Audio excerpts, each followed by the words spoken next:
Conseguimos abrir a CPMI do INSS. Depois que eu ingressei com mandado de segurança no Supremo Tribunal Federal, argumentando que CPIs são direito da minoria, então elas não podem ficar reféns da vontade do presidente do Congresso Nacional, no caso o senador Davi Alcolumbre, que assim, vale lembrar, senador Davi Alcolumbre que foi eleito presidente do Congresso Nacional com o apoio dos senadores bolsonaristas que depois ficaram chorando porque ele se transformou no verdadeiro líder do governo Lula no Senado e eles se fazem de coitados, de vítimas, de desavisados, como se eles já não soubessem que Davi Alcolumbre fosse fazer o jogo do governo. E também sobre Lula ingressar na justiça para proibir que os aposentados roubados possam exigir, por meio de processo, o seu ressarcimento. A gente vai falar sobre tudo isso logo depois que você se inscrever no canal, clicar no sininho para receber as notificações, compartilhar esse vídeo, deixa aí o seu like.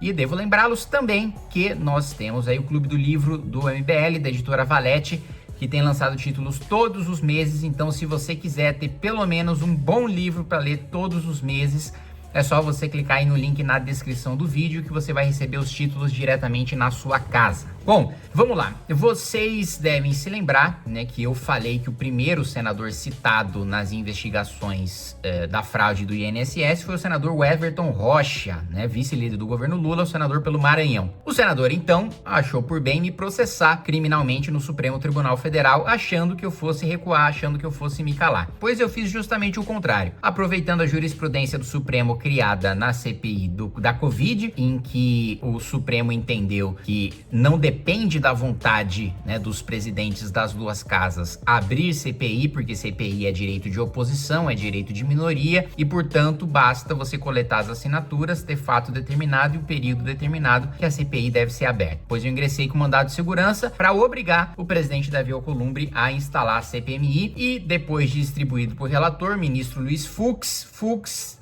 deu 10 dias para que Alcolumbre se explicasse do porquê a CPMI ainda não tinha sido lida, aberta. Pois muito bem, então, após essa ação, recebo a notícia de que nesta terça-feira o presidente Davi Alcolumbre vai ler, né, o primeiro passo para abrir e instalar a CPMI do INSS, apesar de toda a luta do governo Lula para que essa CPMI não acontecesse, nós conseguimos fazer com que o presidente Davi Alcolumbre, pressionado pelo mandado de segurança, abrisse essa CPMI nesta terça-feira e aí vai abrir o prazo para os líderes dos partidos indicarem os membros da CPMI. Eu, como já disse para vocês várias vezes, já comuniquei ao meu partido que quero ser membro, que quero participar. É uma vaga bastante disputada, tem mais outros 20 deputados do meu partido que também querem participar e meu partido deve ter 2 ou 3 vagas no máximo. Vamos ver nessa disputa se eu consigo, me articulando aqui no Congresso Nacional,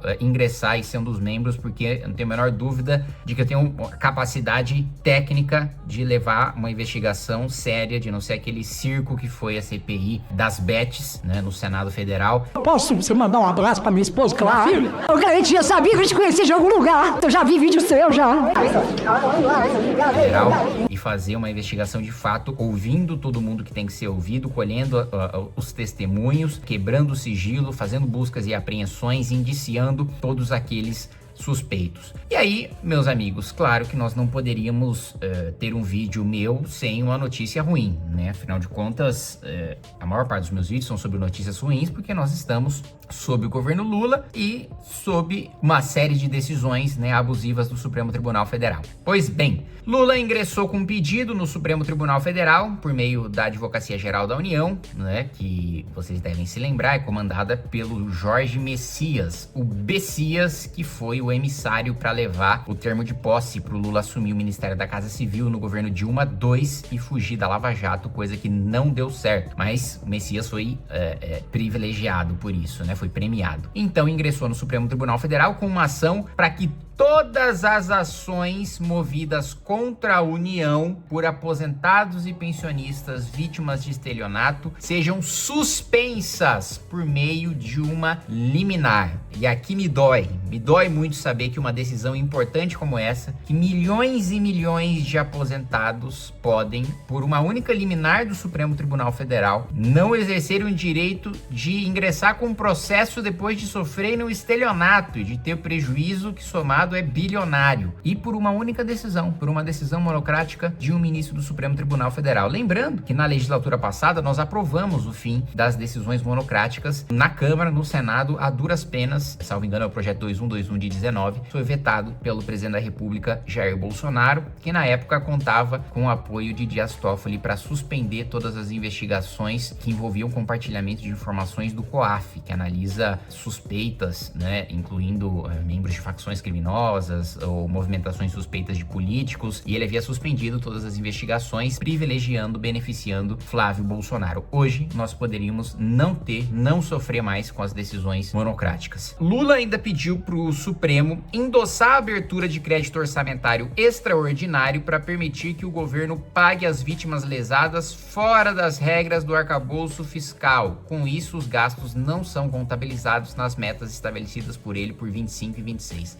Dois absurdos aqui, tá? O primeiro absurdo é sair das regras fiscais. Assim, sair das regras fiscais são para situações não apenas extraordinárias, são assim excepcionalíssimas. A regra fiscal, ela deve ser bem desenhada para que mesmo em momentos em que aconteçam coisas inesperadas, mas não catastróficas e excepcionalíssimas, como assim um furacão, né, um alagamento de um estado inteiro, como aconteceu com o Rio Grande do Sul, né, um desastre, um caso de guerra, né? A regra fiscal deve ser bem desenhada para que haja sobra de recursos em caixa para casos de necessidades não previstas inicialmente no orçamento. Então, o primeiro ponto, isso significa mais inflação, mais taxa de juros, mais endividamento, porque toda vez que a gente sai da regra fiscal, e ainda mais a regra fiscal frouxa do governo Lula, que se a gente ficar dentro dela já é um desastre, sair fica pior ainda, a nossa situação econômica piora, nosso endividamento aumenta. O outro absurdo, pedir para o Supremo o crédito extraordinário. Peraí, crédito extraordinário se pede para o Congresso Nacional. Se você quer que isso não conte, que isso esteja fora do arcabouço fiscal, você tem que pedir essa excepcionalidade para o Congresso Nacional. Não é o Supremo Tribunal Federal que tem que decidir o que fica dentro e o que fica fora das regras fiscais, se concede, se não concede crédito extraordinário. Isso é competência do Congresso Nacional. Mas, infelizmente, nós já temos aí um precedente do ministro Flávio Dino, em razão das queimadas, dos incêndios, da emergência ambiental, em que ele, numa canetada, sem a anuência do Congresso Nacional, retirou das regras fiscais o recurso que o governo abriu de maneira extraordinária para combater supostos incêndios e queimadas e desmatamento ilegal inesperado. Inesperado para quem? A gente já vem numa série de todos os meses do governo Lula, mês após mês vamos bater no recorde de desmatamento e de queimada. E o governo não tinha a previsibilidade necessária para saber que isso ia acontecer, para colocar isso no orçamento? É óbvio que tinha, né? É óbvio que tinha. É o que a gente chama de urgência programada. Quando o próprio governo deixa as coisas chegarem no estado crítico, para daí eles alegarem que existe uma urgência e que em razão dessa urgência eles precisam de exceções para abrir crédito extraordinário, para fazer coisas sem licitação e por aí vai, né? Ou seja, eles deixam a situação chegar num ponto crítico para ir falar,